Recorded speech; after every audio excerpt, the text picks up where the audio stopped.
After some bumpiness down the road for Mercedes at the beginning of the season, the team has started to finally find its groove. Lewis Hamilton has managed to string 3 podiums in a row, and although the highest he has ever finished in a race is P3, the Briton is looking to change that in the upcoming race in France. You know, in the last race, for example, I was flat out, and those guys were pulling away 3 or 4 tenths. But that's not an impossible number to gain with some development. So just praying every time we get back in the car that it's either, firstly not bouncing, but also we're closer. Yeah. However, Mercedes' hopes lie more on a change of directive from the governing body rather than pure performance, although the latter has been improved, but not as close as Red Bull. So, with the new rules that are to be introduced in France, Mercedes may finally look to the highest place on the podium. Mercedes, more precisely Hamilton, has gained momentum from Montreal GP. Yes, this isn't what we're used to seeing, as prior to this season, Hamilton was breaking every record there is to break. Except for one, of course, winning the 8th championship in the drivers' category.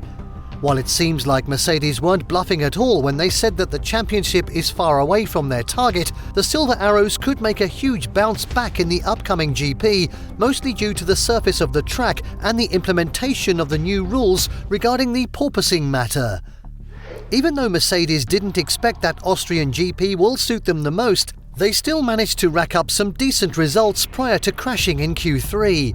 The race pace was phenomenal, especially for Russell, who was at fault for kicking Perez out in turn 4 and receiving a 5-second penalty in the pit stop. After changing the front wing and coming at P17, Russell managed to climb to P4, while Hamilton was unable to challenge Leclerc and Verstappen at the front. The wheel before they head to the braking zone into turn 4, and Verstappen, after being thwarted for a couple of corners. What's really worthwhile to mention is that whenever Mercedes has been on the podium, the top dogs had issues with their engines. Such was the case here in Austria, where Perez was out of the competition and Sainz had a failure on his engine.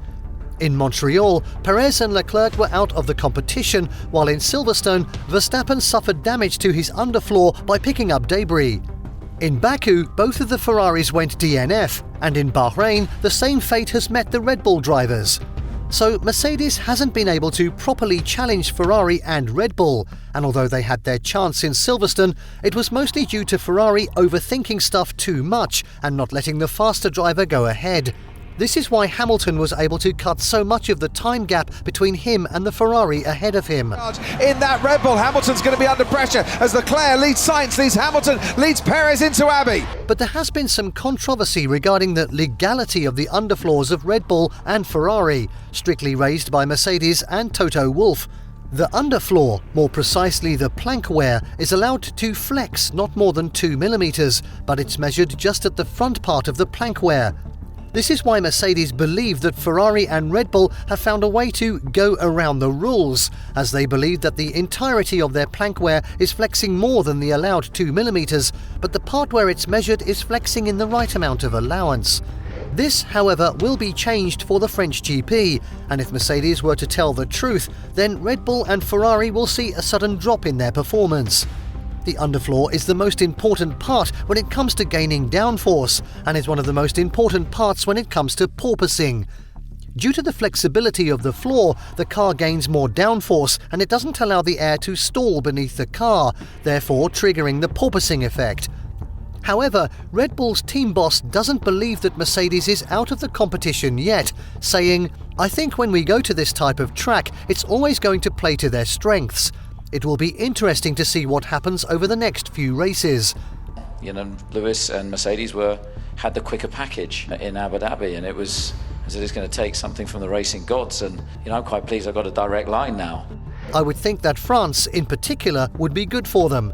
They are probably pleased we are not in Singapore next week.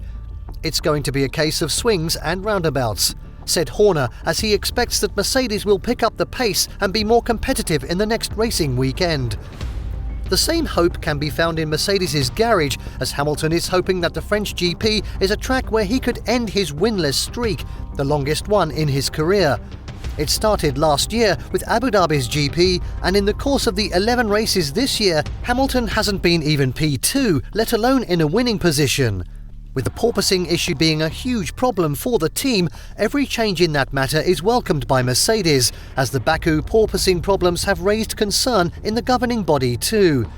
I'm praying every day. I definitely have hope that we can improve, and I know everyone is working so hard. There are also some things going on in the background with flaws, all sorts of things. It will be interesting to see how that affects everybody, said Hamilton. Finished my long run because my back was just killing me. I was like, okay, enough.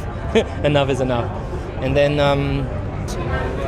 it's a fundamental issue, I think, also with because other people are having bottoming. So I think as a sport, we probably need to work towards. But if you were to ask Verstappen, the new regulations will hit Mercedes too in the French GP, as he believes that the silver arrows are the ones that suffer the most from this issue. Well, what I don't quite understand is that they're complaining about the flexible floors while theirs is the most flexible, said Verstappen. He doesn't believe that Red Bull will lose performance simply because the team, according to him, hasn't relied on such tactics regarding the flexi floors. Apart from the flexi floors regulations, the FIA will implement the measurement of the vertical oscillations, more specifically the porpoising phenomenon on the F1 cars. If a team fails to comply with the oscillations, it will be forced to either raise the ride height or just risk disqualification due to safety concerns of the drivers. This would hurt teams like Mercedes the most because the solution of raising the ride height was present from day one, and when they complained to FIA about the problem, this was the last thing they had in mind. However, since Baku, the team seems to have fixed the porpoising issue. Their car was nowhere to be seen bouncing in Silverstone and Austria, and it seems like that will be the case here in France. The track is full of high and medium speed corners, and with the flat surface, the bottoming out phenomenon that was bothering Mercedes in the city circuits wouldn't be present at all. Why do we believe that Mercedes is having a strong chance to bounce back in France? Well, Red Bull isn't particularly happy that the FIA is introducing a new set of rules regarding the porpoising matter. True, most of the part goes to the fact that the team was able to fix the solution before any other team, as it was probably the only team on the track that wasn't porpoising at all.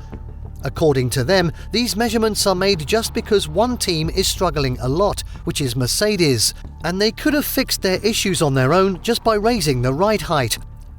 These rules, however, could force Red Bull to make changes to their underfloor, a part that has been one of the strongest attributes of their car. Compared to other cars, Red Bull's floor is full of elevations and depressions and is a whole complex labyrinth that just makes the car fly on the main straights without any bouncing. Still, there is no way that we can predict what will happen at the French GP, and although this is a track that was purely dominated by Mercedes in the previous years, they received kind of a shock last season. No, Mikey, that was so not right. After Max Verstappen went in the pit stop, he managed to drive an absolute monster outlap, cutting down 3.5 seconds to Hamilton and completing the undercut, since Hamilton went in the pit a lap after Max. Then, with the leading position, Max went to change tyres again, and the same stuff happened to Perez, who was fighting for P3 with Bottas. Both of the Mercedes drivers didn't match this move, and they lost their positions later on due to the freshness of Red Bull drivers, with Max finishing P1 and Perez P3. However, it's a new season, and things can change a lot, as we have witnessed so far. Mercedes looks like it has improved its pace, but in France they will want to prove their real speed and real results, not depending on other teams' luck and engine failures.